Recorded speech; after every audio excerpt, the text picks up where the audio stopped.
안녕하세요. 김원준입니다. 저는 흔히 말하는 배낭여행 1세대입니다. 90년대 초반 오스트리아 라우다 항공으로 비엔나에 간 것이 첫 번째 배낭여행이었습니다. 경비가 빠듯했기 때문에 당시 숙박의 대부분은 밤기차에서 보냈는데요. 저녁나절 여행을 끝내고 다시 역으로 돌아와 그 도시를 밤에 출발해 다음날 아침에 도착하는 거리만큼 그만큼 떨어진 도시 하나를 지도상에서 골라 타는 거죠. 숙박과 이동을 한 번에 해결하는 건데 그렇게 저녁마다 지도를 펼쳐놓고 오늘은 어떤 나라에 어떤 도시로 이동할까 고민하던 어느 날 문득 그 지도의 오른쪽 끝에 눈이 갔습니다. 거기에 우리나라가 있죠. 같은 대륙이었습니다. 기차 타고 서울 갈 수 있구나. 당연한 건데 그 이전까지는 단 한 번도 그렇게 생각하지 못했습니다. 그날부터입니다. 언젠가 서울역에서 기차를 타고 유라시아 대륙을 횡단해서 이 동네를 다시 와야겠다 다짐한 것이. 남북철도 연결을 위한 공동조사가 유엔의 제재 면제를 인정받았습니다. 첫 배낭여행 이후에 28년 만에 그 다짐이 이번엔 정말 실현될 수 있겠다는 생각을 해봅니다. 앞으로도 갈 길이 간단치 않겠으나 여기까지 오는 동안 수고하신 모든 분들께 감사드립니다. 그리고 여기까지 오는 길목마다 방해가 된 모든 분들에게도 엿을 드립니다. 김어준이었습니다.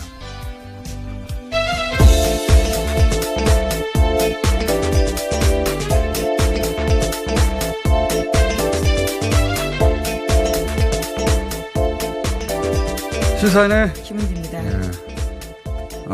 월요일 아침 항상 힘듭니다. 네, 월요일은 그럴 수밖에 없는데요. 뭐 그래도 이제 첫 주 시작이니까요. 힘내십시오. 주말에는 제가 몰아서 영화도 보기도 하고 기타 등등 하다 보니까 거꾸로 주말에 밸런스가 무너져요. 그래서 월요일 아침 더 힘든 것 같습니다. 월요병이라고요. 어쩔 수 없는 모두가 겪는 상황인 것 같습니다. 어쨌든 지금 대북 제재 예외가 돼서 이제 물꼬가 트인 거죠. 예. 예. 네, 반가운 소식인데요. 간만에 정말 반가운 대북 관련된 소식입니다. 이게 이제 기차 연결을 위한 조사, 예, 공동의 조사. 그러니까 지금 기차 타고, 북한 지역의 모든 그 철도가 다니는 길을 남쪽, 북쪽, 철도 기차 전문가들이 같이 타고 돌아다닌다는 거예요. 예. 네, 경의선과 동해선 두 개를 지금 조사를 하겠다라고 하는 건데요. 이제 예. 그게 정말 연결이 되면 말씀처럼 유라시아를 갈 수 있는 상황까지도 되는 거죠. 그러니까요. 예. 배낭여행 해봤어요, 혹시? 네, 뭐 그런데 그런 유럽까지는 가지 못하고요. 아시아 지역을 주로 돌았습니다. 요즘은 그렇게 배낭여행 안 하는 것 같은데 네. 그때는 사실 밤기차 많이 탔거든요. 그래서 국경을 밤마다 통과하는 거예요. 예. 그러니까 한 도시 한 나라에 갔는데 지금은 이제 뭐 예를 들어서 프랑스에 가면 프랑스 안을 돌아볼 거 아닙니까? 그때는 이제 기차 패스가 있었고 기차 패스는 한 번에 지불하고 계속 무한대로 타는 거니까 밤에 잠을 잘 수 있는 공간으로 기차를 타가는 거죠. 예. 그래서 프랑스에 왔는데 다음날 아침엔 독일이고 그 다음날 아침엔 이태리고 그 다음날 아침은 뭐 동구권 어딘가에 그렇게 지그재그로 다녔어요. 근데 이제 그때 처음으로 지도를 펼쳐놓고 보다가 이게 땅이 쭉까지 연결돼 있다는 걸 그때 인식을 처음 한 거죠. 인식을. 예. 체험할 수 있는 상황인 건데 사실상 한반도는 섬에 가깝기 때문에요. 그렇게 쉽지 그렇죠. 않죠. 예. 네. 북한하고의 연결이 끊어지다 보니까 인식에서도 끊어져 있었는데. 네, 한반도가 아니고 남한이죠. 예. 자, 지금 어쨌든 북한의 철도 전 구간을 그렇게 조사하겠다는 거고 이게 소위 최근에 등장한 한미 워킹 그룹. 예. 네, 첫 작품이라고 볼 수 있습니다. 워킹 그룹. 이거는 이제 우리와 미국하고 하는 것이고. 네, 실무적인 협상이라고 보면 될 텐데요. 거기서 나온 것이고 아직은 물론 철도 연결까지만입니다. 철도 연결을 위한 공동조사. 예. 조사까지만 이게 예외고 이제 실제 철도 연결을 하려면 또 뭔가 과정을 거치겠죠. 네, 그때 그렇죠. 또 얘기가 나올 텐데. 자, 일단 물꼬는 그렇게 트였어요. 이제 이 조사를 위한 물자에 대해서는 시비 걸지 않겠다. 네, 장비와 유류에 대해서 북한 반입을 허용하겠다라는 건데요. 이제까지는 이 부분도 대북 제재에 걸려 있었는데요. 예외 적용이 결정된 겁니다. 자, 그리고 착공식까지만 안내하면 저는 그 착공식 계기로 김정은 위원장 연내 서울 답방 가능할 수 있겠다 싶고 만약에 서울 답방이 연내 이루어지면 내년 초에는 이제 2차 북미 정상회담 있죠. 그리고 그 다음에 아마 교황의 북한 방문 정도가 되겠죠. 그리고 내년 일정은 생각해보면 이제 2020년에, 미국 대선이 있습니다. 2020년 11월에 있거든요. 미국 대선이. 2020년 11월 미국 대선, 그때를 기점으로 역산해서 아마도 큰 일정들이 정해질 거라고 예상할 수 있는데, 2020년 2월 달에 시작해서 6월까지 대략 그 프라이머리, 코커스 이런 거 많이 들어보셨을 텐데, 대의원을 뽑죠. 그리고 나서 각 지역마다. 예, 미국 전역을 돕니다. 그러니까 한 4, 5개월 하는 거예요. 엄청나게 길게 합니다. 미국 대선은. 그러니까 2020년은 완전 미국 대선판인데 미국에서는. 그리고 이제 7, 8월에 후보를 각각 민주당, 공화당 확정하고 그리고 11월에 선거를 통상하는데 이렇게 2020년 전체가 다 대선 일정이에요. 미국은. 그러니까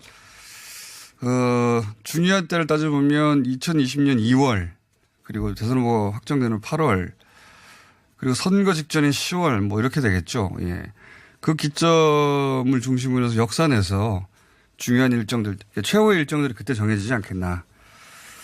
네, 현재로서 트럼프 대통령의 가장 최대 성과라고 할 수 있는 것들이 북미 관계이기 때문에 더욱더 집중하지 않겠냐라는 예상이 나오곤 있습니다. 우리도 2020년 4월이 20일대 네, 총선이기 예. 때문에 미국 이 총선 결과에 따라서 또 이제 그 북미 관계나 남북 관계가 국회를 통해 촉진될 수도 있고, 예, 브레이크가 걸릴 수도 있겠죠. 그러니까 여러모로 2020년이 아마 1950년 이후로 한반도에서 가장 극적인 해가 되지 않겠나. 그런 생각을 철도 연결한다는 조사 관련 제재 해제 소식을 듣고 해봅니다. 자, 다음 뉴스는요. 네, 양승태 대법원 시절 블랙리스트에 대한 새로운 내용이 또 나왔는데요. 당시 양승태 대법원의 비판적인 판사를 소위 정신 이상자로 분류해서 불이익을 줬다라고요. JTBC와 KBS가 보도했습니다. 그러니까 내부 문건에 이런 내용이 있다라고 하는데 정신과 치료를 받고 있다. 우울증 약물을 복용한다. 와 같은 내용입니다. 서울중앙지법 김모 판사를 정신적 문제가 있는 것처럼 평가해 놓은 건데요. 그러나 김 판사는 실제로 정신과 치료를 받은 적은 없었다라고 합니다. 그러니까 양승태 대법원은 이처럼 판사 블랙리스트를 최소한 4가지 종류로 만들어서 따로 관리했다라고 합니다. 그러니까 아무런 정신적 문제가 없는 판사를 비판을 했다고 해서 대법원을 정신 이상자로 분류해서 그다음에 임용해서 탈락시킨다는 거죠, 이게. 예, 그런 식의 내용들이 내부적으로 계획이 쓰여 있었다라고 하는데요. 재임용 시기가 2019년이다라고 하면서 이 문건을 만들 때가 2015년이었는데 그런 내용까지 쓰여 있었다라고 합니다. 통상 판사는 10년마다 재임용 심사를 받는데요. 이 내용을 2015년에 벌써부터 적어놨다라고 하는 거죠. 황당하네요. 황당한데 약간 결이 다른 얘기긴 하지만 판사라고 해서 정신적으로 완벽합니까? 당연히 우울증이 있을 수 있어요. 그럼 치료를 받아야 돼요. 치료를 안 받아서 임용 퇴출 이거 가능해요. 치료를 받았는데 퇴출 말이 안 되는 거죠. 근데 정신과에 갔다는 자체가 우리나라에서는 하도 부정적 이미지를 줘서 근데 이제 우울증이 있으면 치료를 받아야 되는 거고 그건 정상이에요. 근데 그 근거가 양승태 대법원에 대해서 비판적인 발언을 했다 혹은 글을 썼다라는 이건 거짓말이니까. 이것이 문제가 되고 있습니다. 아예 정신병자를 만들어서 퇴출시키려고 했다는 거, 그건 문건이 나왔다는 거잖아요. 대단합니다. 자, 그런 보고서가 한 종류가 아니라 여러 종류가 있었다는 거죠. 또. 네, 뿐만 아니라 법관 인사관리 시스템, 인권법 연구에 관련된 부정평가 문건도 있고요. 정계인사 법관 참고사항이라고 해서 이렇게만 쭉 하면 거의 30명 가까이가 블랙리스트에 이름을 올렸다라고 합니다. 판사들은 알고 있었나 모르겠어요. 예. 네, 자기들이 이런 식으로 체크돼서 퇴출될 리스트가 만들어졌다는 걸 알고 있나 모르겠어요. 네, 의심만 하고 있던 상황이었던 것 같긴 한데 실제로 봤을 때는 그 충격이 훨씬 더 클 것 같습니다. 특히 내용들을 보면요. 재산과 가족관계, 평판 등이 쓰여있는 개인 인사 파일도 있다라고 하는데 임종원 전 차장은 이런 것들을 빌미로 각급 법원장에게 전화해서 문제 판사들에게 요직 주지 말라고 했다라고 합니다.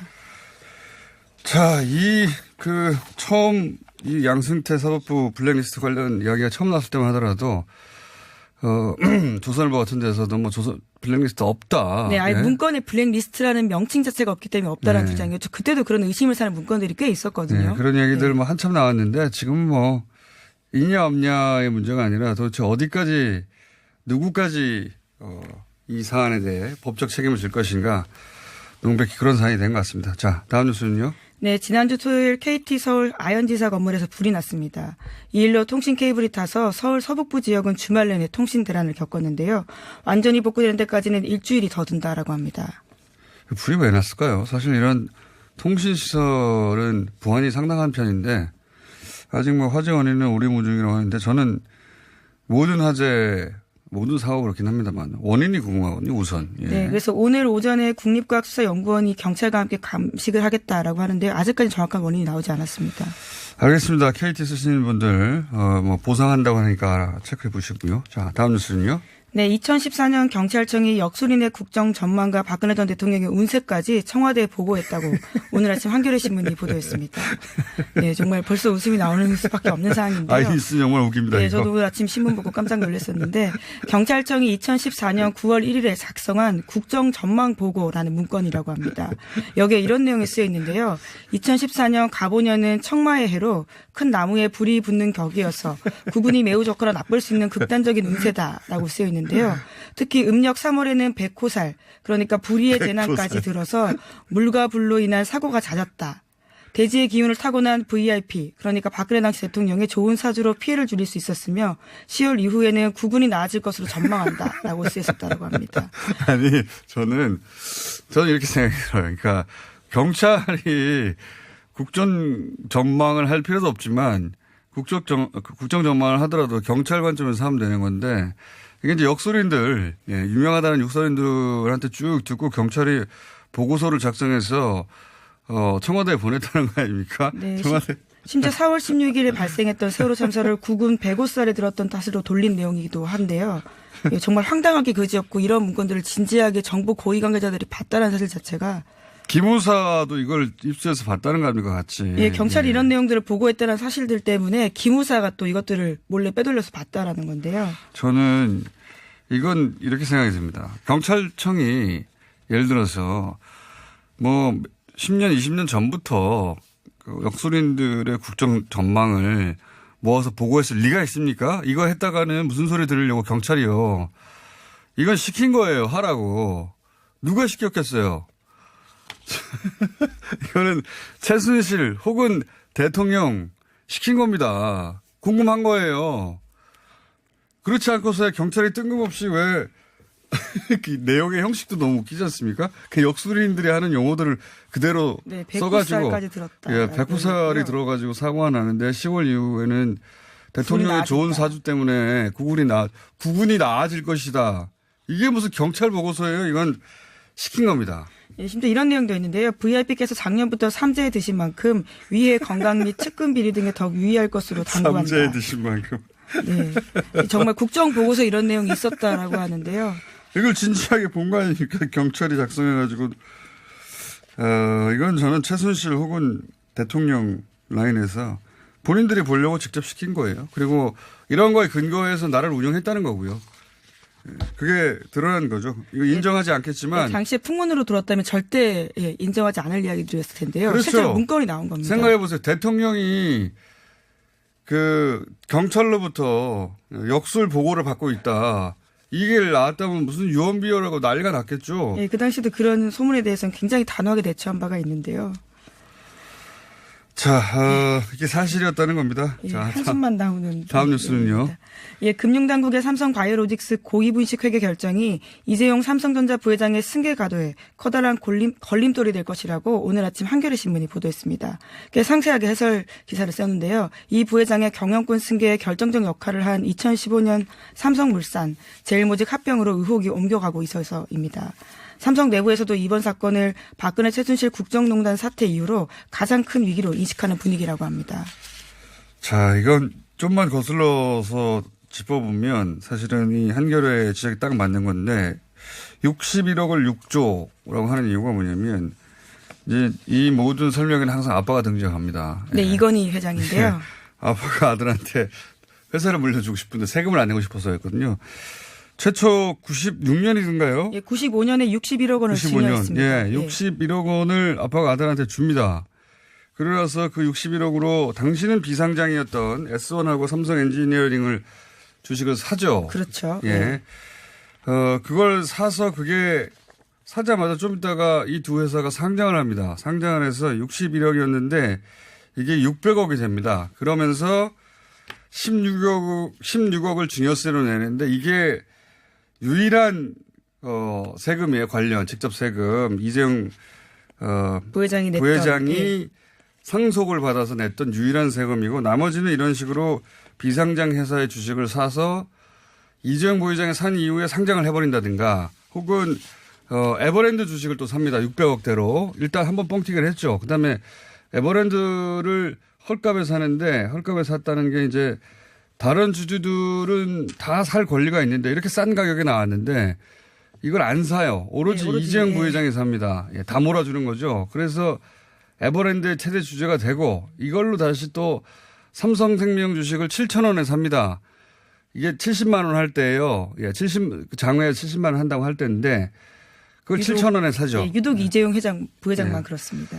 그래서 에버랜드가 결국 이제 삼성그룹의 지주격 위치에 가게 되고 뭐 이런 과정을 계속 거치면서 우리가 알고 있는 에버랜드가 제일모직이 되고 제일모직이 삼성물산과 합병하고 그 합병하는 과정을 통해서 그룹을 승계했다. 이런 긴 20몇 년짜리 러브스토리와 같은 겁니다. 예. 네, 그러니까 핵심은 제목이 정말 잘 뽑았는데요. 61억 원으로 6주를 키웠다라고 하는 겁니다. 그걸 심지어 마법에 비유하고 있는데요. 마법이죠. 예. 예.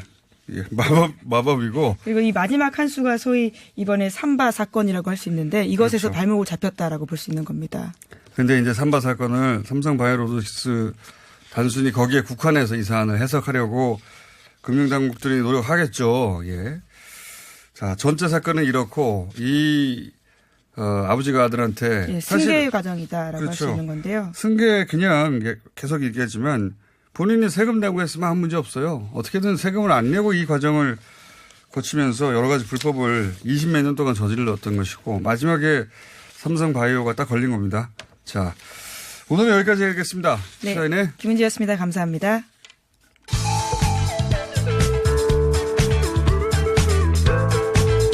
뉴스의 깊이가 다릅니다.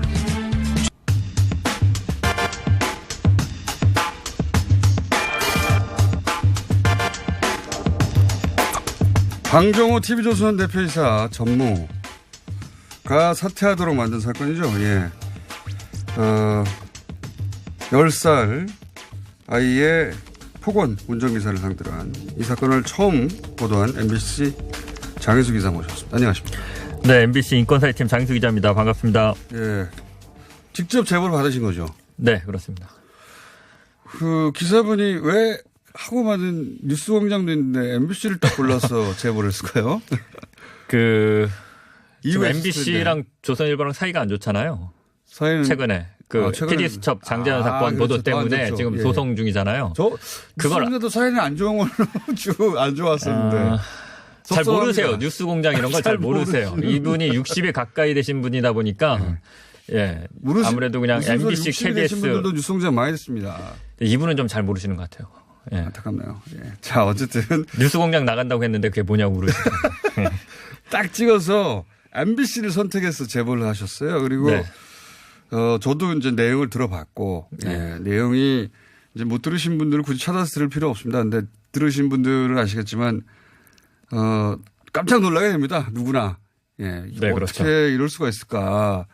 그냥 뭐 어린아이가 욕설을 했다 그런 수준이 아니라 깜짝 놀라게 되는데 근데 이제 제가 지난 금요일에도 오프닝 때 잠깐 얘기했습니다만 10살이라는 아이 때문에 여기서 조선일보인 것과 무관하게 MBC 내부에서도 야 이거 여기까지 해야 되는 거냐 말아야 되는 거냐 목소리 가지고 얘기 많았지 않습니까? 예, 그랬을 것 같아서 제가 모셨는데. 치열한 토론이 있었고요. 예. 사실 처음에 제보 받았을 때부터 이게 사실이라 하더라도 이게 방송이 가능한 거냐 도대체. 그렇죠. 라는 의문을 처음부터 갖고 시작했고요. 야 이거 잘 걸렸다. 방송 한번 해보자. 이렇게 시작한 게 아니라 일단 확인은 해보자. 제보가 들어왔으니까 사실인지 아닌지 이게 방송 여부는 차치하고 일단 취재 자체를 그렇게 시작을 했고 취재를 하는 와중에 이제 아이의 욕설만 있었으면 저희가 방송을 안 했을 거예요. 저도 예, 욕설만으로는 예, 뭐 예. 아이들 왜냐면 저도 그날 욕설 했었던 거 같아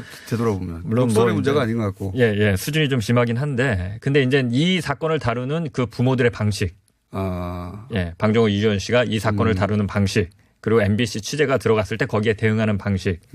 이것들은 분명히 문제가 있구나. 아이만의 문제가 아니구나라는 것과 그 뒤에 뭐 사실은 직접적인 연관은 없습니다만 그 운전기사가 운전했던 차량 그리고 운전기사가 받은 봉급 이것이 조선일보에서 제공된 것 이거는 분명히 사회적으로 문제가 있는 것이 아니냐. 그래서 이제 이 부분을 살려서 방송을 할 것이냐. 그러려면 이 아저씨가 이 운전기사가 해고당한 이유 바로 그 10살 소녀의 갑질이 나와야 되는데 도대체 그러면 그렇죠. 이걸 보도를 어디까지 어느 수준으로 해야 되는 것이냐를 놓고 굉장히 치열한 논쟁이 있었고요. 이거를 빼느냐 넣느냐 뭐 음성 대역을 쓰느냐 뭐 조선일보를 밝히느냐 마느냐 뭐 다양한 논란이 있었는데 저희는 최대한 10살 소녀 그 아이에게 초점을 맞추지 않고 한번 좀 방송을 해보자. 그래서 보시면 알겠지만 저희 이게 한 녹음판이 합니다. 맞습니다. 30분 정도 되는 30분이 넘는데 저희 딱 20초도 안 됩니다. 저희가 쓴 그게 그래서 가급적 좀 10살 아이에 초점을 맞추지 말고 어떻게 좀 이걸 좀 알려보자.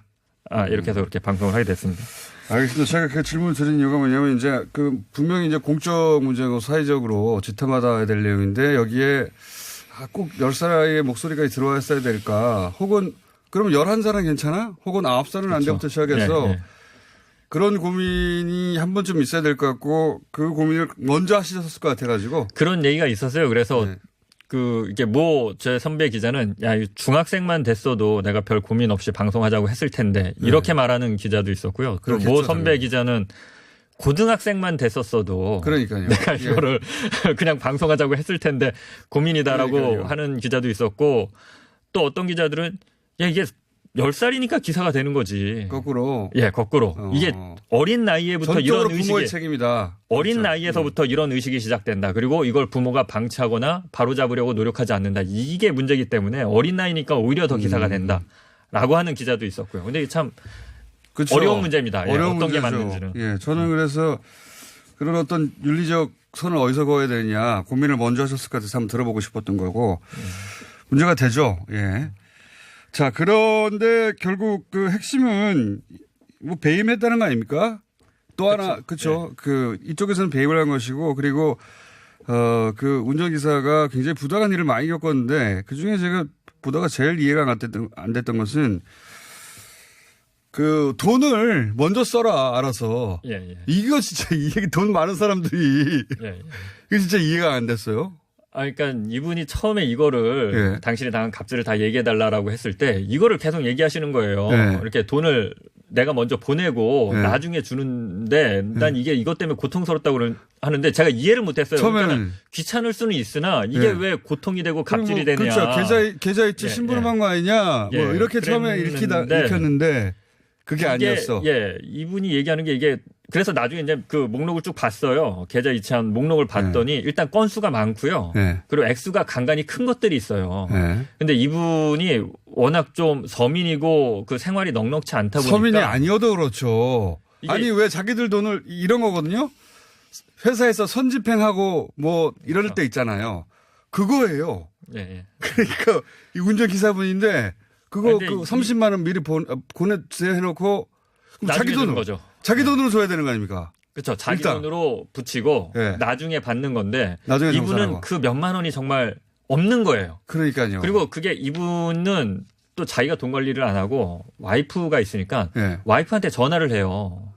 돈을 몇만 원을 붙여달라. 이게 3만 원, 4만 원이 수중이 없으니까 물론 뭐 이 핸드폰이나 이런 걸로 계좌 이체하는 것도 좀 익숙지 않으신 것도 있겠지만 일단 돈이 없으니까 수중에 그 3만 원, 4만 원 혹은 10만 원 때문에 와이프한테 전화해서 또 계좌번호를 와이프한테 찍어주고 어디다 보내달라고 하는 거예요. 그러니까 여러 사람 피곤한 거고 사실 근데 피곤한 게 문제가 아니에요. 이분들은. 그렇죠. 그냥 그 돈이 맞아요. 없는 게 문제였어요. 그 액수가. 그게 쌓이니까. 근데 그거를 그날 아침에 시키고 저녁에 주는 것도 아니잖아요, 이게. 그러니까 이게 하루 이틀 만에 주는 게 아니라 그러니까 이분은 이걸 하자마자 열심히 그게 사실은 그 마음속에는 좀 빨리 돈을 받고 싶어서 그러니까요. 그 네. 계좌 이체한 내역이나 영수증을 바로 주는데 네.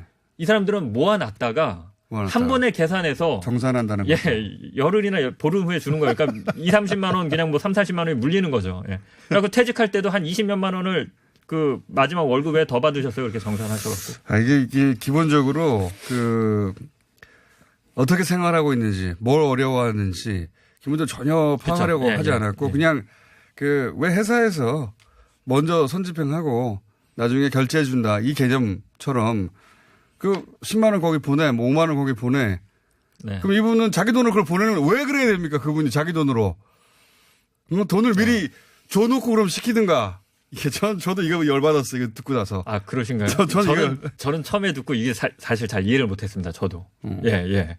근데 이제 액수를 보고 건수를 보니까 좀 이해가 되더라고요. 그러니까 당신이 그거 먼저 쓰라는 거 아니에요, 운전기사한테. 그렇죠. 예. 예, 그럼 뭐 10만 원 그거 보내줘. 무슨 잔돈 썼는데 10만 원도 없어? 그럼 보내주세요. 그래놓고 자기들은 나중에 뭐 한 달치 정산해 준다든가 이런 식으로 그러면 이 양반 입장에서 그 돈을 계속 미리 써야 되는 거잖아요. 왜? 그렇죠. 예.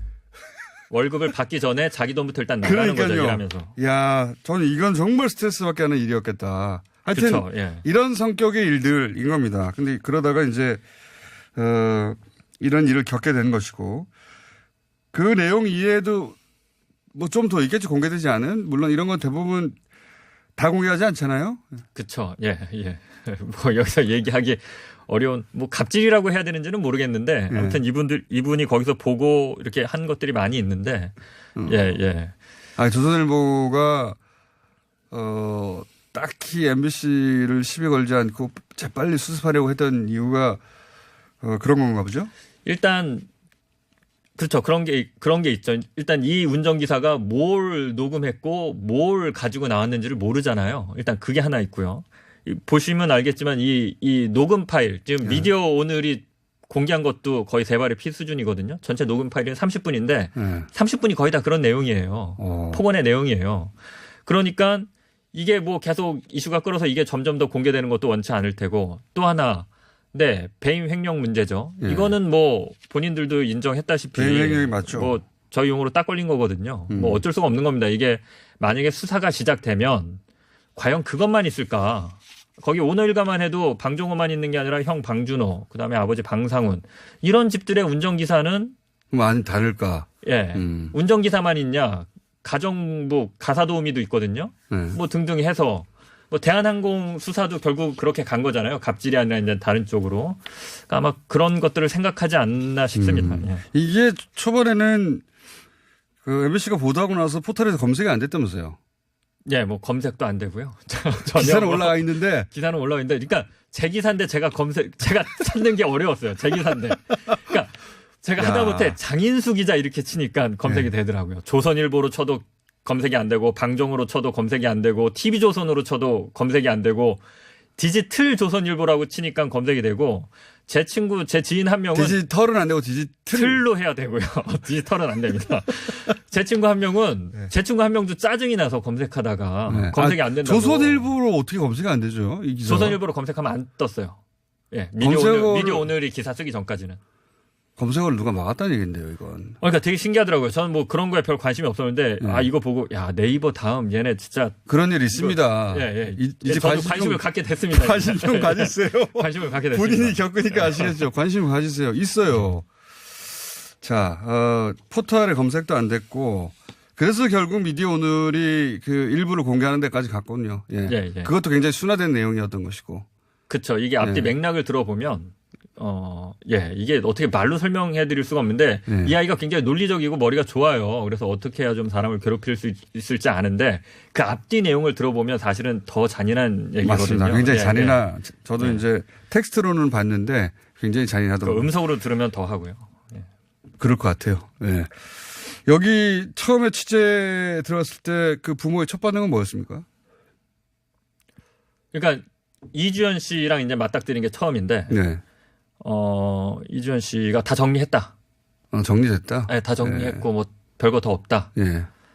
근데 부모 이제 엄마죠. 엄마. 근데 제가 이제 황당했던 거는 이분이 그 두 번째 질문에서 대답을 안 하고 이렇게 얘기해요. 어이가 없어서.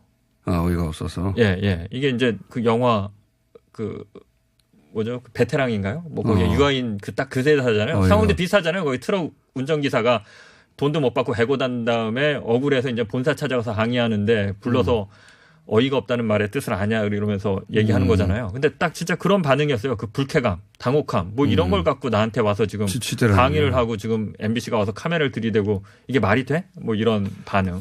그리고 실제로 아빠한테 전화를 해서 얘기를 해요. 아빠 MBC가 나 찍고 있어. 이거 이래도 되는 거야? 이렇게. 제 질문에 대답을 안 하고. 이르는 거군요. 예, 예. 아버지가 이제 거기가 수원대였는데 아버지가 전 수원대 총장이죠. 예, 본인은 아버지가 수원대 갖고 있으니까 수원대에서 강의하는 상황이었고요. 참 그런 상황 하나하나가 전체적으로 꼭 보도해야 되겠구나. 그렇죠. 거기서도 약간 이건 보도해야겠다. 이 반응을 봤을 때 이주연 씨의 반응을 봤을 때 그리고 제가 수원대에서 그 목도한 상황. 이게 대한민국 엘리트들 로열 패밀리라는 사람들의 수준인가.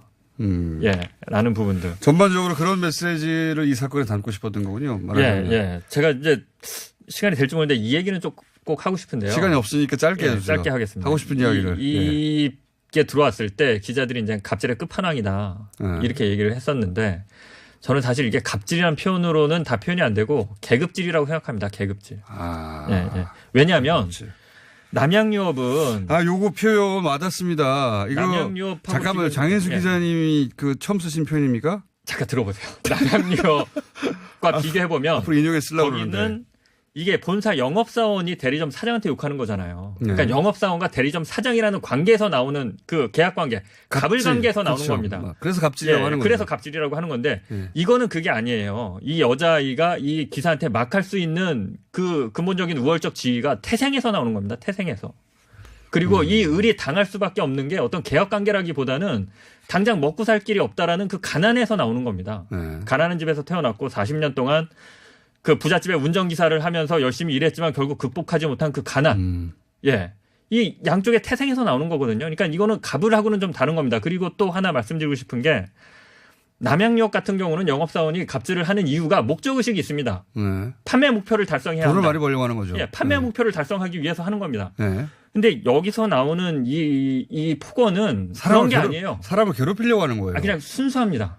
그러니까 나보다 열등하다고 생각하는 사람에 대한 멸시와 혐오가 깔려 있는 겁니다. 이거 녹취록 들어보면 아실 수 있는 건데. 저도 그렇게 생각합니다. 기자가 오버하는 거 아니냐 이렇게 생각하실 동의합니다. 수 있지만 이거 다 들어보시고 보면 진짜 이거 느끼시는 부분이거든요. 그래서 갑질보다 더 큰 문제라고 생각하시군요, 이게. 그렇죠. 예, 그 부분입니다. 이게 그러니까 갑질이 끝까지 가면 갑질이 극단화가 되면 결국 그 마지막 단계는 신분제 사회, 계급 사회가 있는 거고 이 사람들은 이미 우리가 모르는 사이에 그 세계를 만들어 놓고 그렇게 살고 있었던 겁니다. 자기들끼리는. 예. 그리고 이게 그 정말 그 차 안이라는 은밀한 공간에서 녹음을 했을 때 그 일부가 나온 건데 그 상황을 사실 여실히 보여주는 거죠. 계급질 확 와닿고요. 예.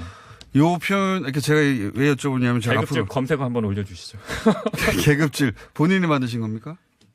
그냥 뭐 좀 다른 얘기를 해야 될 것 같아서 어느 순간 오면서 생각했습니다. 좀 전에 굉장히 와닿습니다. 그리고 그 분석이 저도 맞다고 생각이 들고요. 그렇죠. 남양유업 사건하고 비교해 보시면 달라요. 뭐가 다른지 아실 겁니다. 다르고 굉장히 예리한 그 조어였어요. 계급질. 앞으로 장인수 기자 발로 인용해서 제가 앞으로 자주 쓰도록 하겠습니다. 네.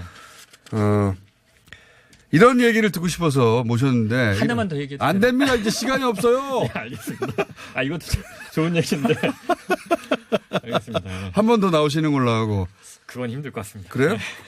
아직 시간이 없어요. 그러면 네, 30초 버전으로 해주세요. 30초 진짜로. 이 사람들이 제가 취재하면서 전반적으로 느낀 거는 이 사람들은 대한민국의 법과 제도가 우스워요. 그렇죠. 한국 사회가 우스운 것 같아요. 왜냐하면 이 채용 공고를 냈는데 채용 공고를 이 사람을 뽑을 때 낸 게 아니라 자른 다음에 낸 거거든요. 그 자녀 2명의 그 사택 운전기사 등하교를 시킨다는 걸 이 사람 자른 다음에 그 이후 운전기사 뽑을 때 그러니까 항상 그렇게 공고를 했던 거죠. 그러니까 대한민국의 법과 제도를 조금이라도 의식한다면 자신들의 범죄가 될 수 있는 그런 공고를 그렇게 공개적으로 낼 수 있을까요? 알겠습니다. 자, 계급질 굉장히 와닿는 표현이었고요. 장인수 기자님 앞으로 또 모실 일이 있을지 모르겠지만 또 모실 때는 시간을 좀 따로 준비해 놓겠습니다. 말이 많으신 분이군요. 준비한 멘트들이 있어서 그렇습니다. 네. 오늘 여기까지 하겠습니다. MBC 장현수 기자였습니다. 감사합니다. 네, 감사합니다.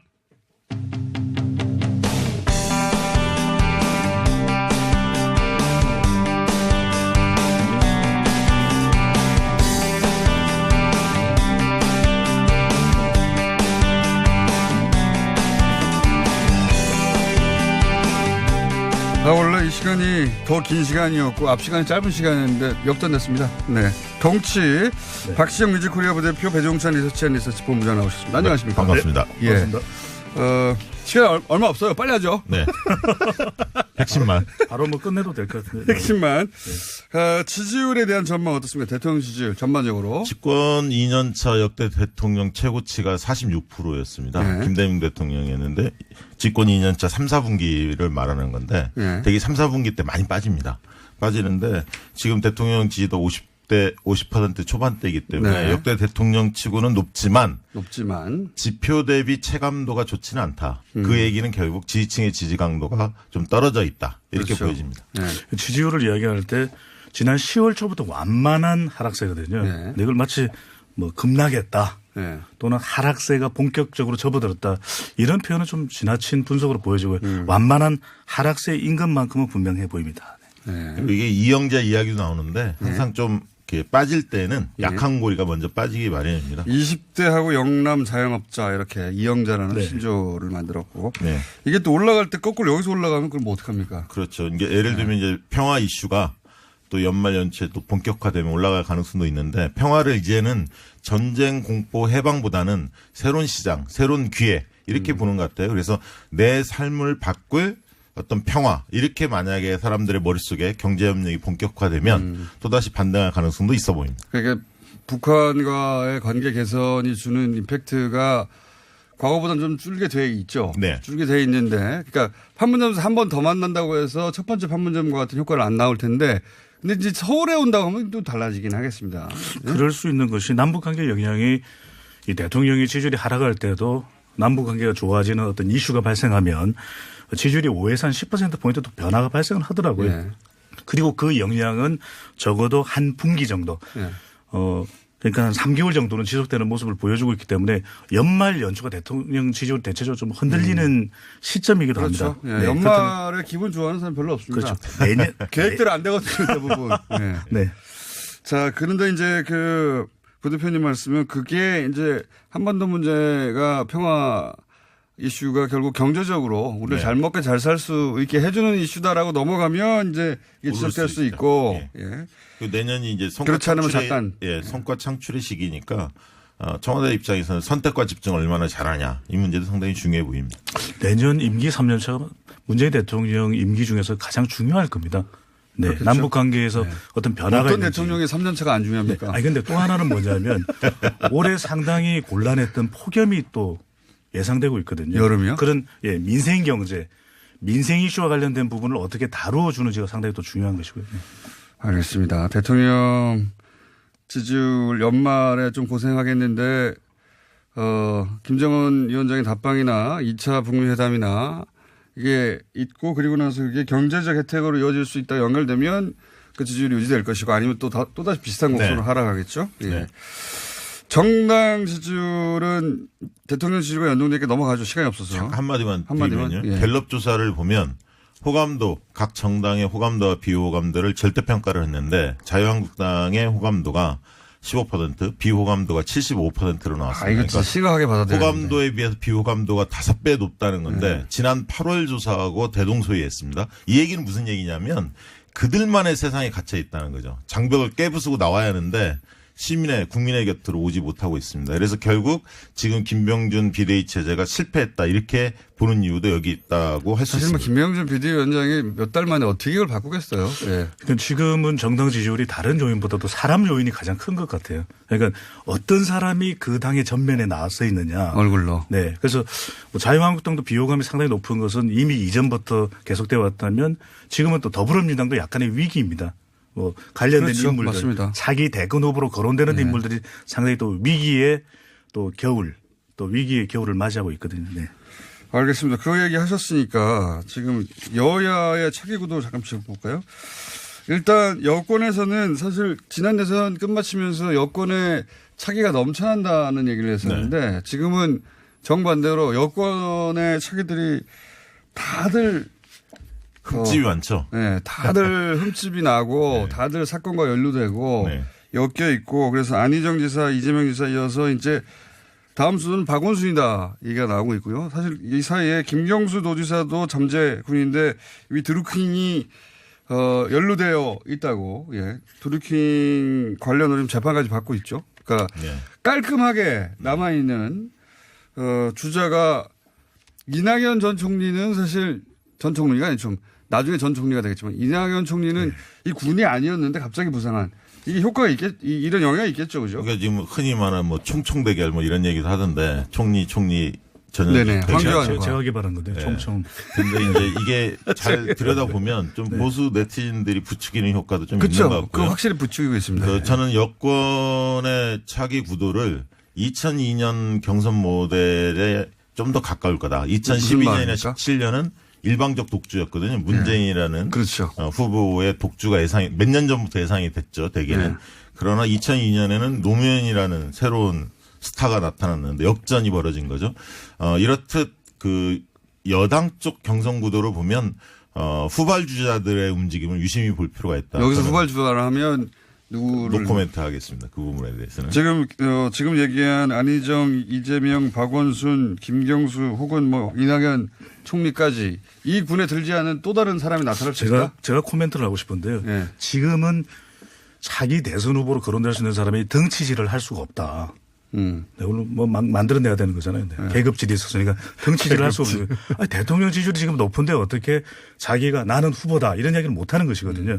그러니까 이낙연 총리의 경우에도 대통령의 후광이 있고 또 총리 인지도가 높은 점도 있고 또 안정감을 주기 때문에 지금 본인도 총리 부상을 한 역할을 거지. 잘하고 있어요. 그러니까요. 예. 그런데 본격적으로 이제 차기 대선 후보가 부상할 수 있는 것은 대통령 지지율이 내려가는 임기 후반이거든요. 그때 되면은 주로 자생력을 가지고 있는 후보, 그 다음에 지역 세대 이념 기반이 있는 후보. 지금은 안정감을 따지면 또 대선이 가까워지면 가까워질수록 변화를 또 요구하는 것이거든요. 그런데 자 여기서 한마디.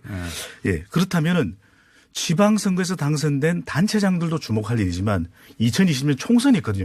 이때 또 새로운 인물이 등장합니다. 그래서 저는 총선 무렵이 박시영 부대표가 말씀하신 그 노 코멘트 인물이 등장할 수 있는 기회가 된다는 거죠. 누가 있긴 있어요? 두 분이 합의 본? 100m 미인보다는 컨텐츠를 갖춘 후보가 급부상할 가능성도 있다. 급부상이요? 네. 그러니까 지금까지 부상 안 했다는 얘기고. 아니, 약간씩 거론이 되겠지만 이제 좀 지켜봐야죠. 뭐. 저는 뭐 서서히 부상한다고 봅니다. 급부상보다. 그러니까 합의된 두 분이 합의된 분이 있어요? 없습니다. 우리는 뭐 합의 방송을 하지만 합의된 인물은 없습니다. 네.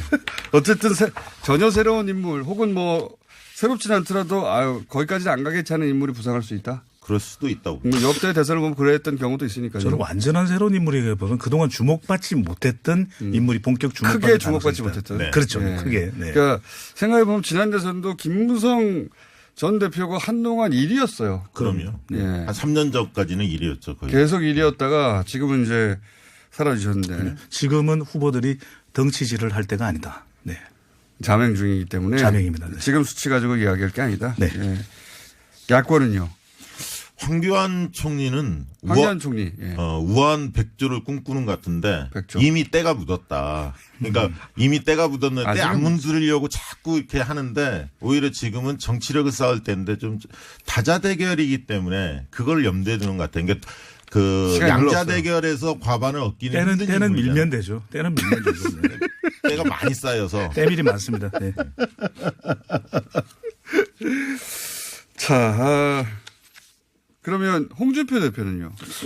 홍카콜라 현상인데요. 그러니까 지금 대체 인물이 잘 없다라는 것이죠. 주목도는 엄청나게 높거든요. 그러니까 전통적 보수를 중심으로 해서는 지지를 받고 있는 인물이기 때문에. 배종찬 덩치 매치였습니다.